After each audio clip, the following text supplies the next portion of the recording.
Një delegacion amerikan bëriti të enjtë në zonën e hidrovorit në Akorni të Vlorës, duke rikthyer sërish vëmendjen mbi zhvillimet si dhe projektet e mundshme në këtë territor të diskutuar së fundmi. Burime për Blu Televizion bëj me dije se bëhet fjalë për një grup arkitektësh të cilët dyshohet se janë të lidhur me strukturat e ambasadës amerikane. Megjithatë, deri në këto momente nuk ka një informacion zyrtar mbi përbërjen e saktë të delegacionit apo qëllimet e vizitës së tyre në zonë.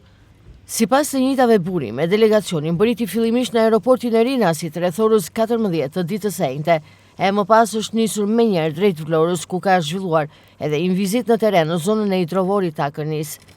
Grupi ka qëndruar në këtë zonë për më shumë se 60 minuta, ku ka inspektuar nga afër territorin, i cili prej ditësh është përfolur si një nga hapësirat ku mund të zhvillohen investime të rëndësishme.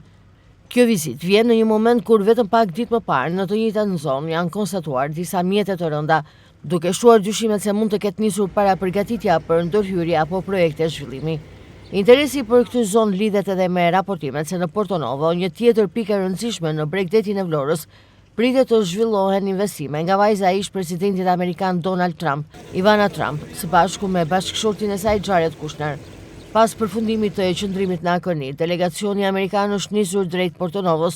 ku ishte parashikuar të vijonin me vizitat të tjera në terren, në një zonë që prej kohësh përmendet si potencial për investime strategjike në turizëm si dhe zhvillimin bregdetar. Deri në këtë fazë gjithçka mbetet në nivel informacioni paraprak dhe burime jo zyrtare, ndërsa pritet që në vijim të ketë më shumë detaje mbi natyrën e kësaj vizite, e nëse ajo lidhet konkretisht me projekte investimi në jug të vendit.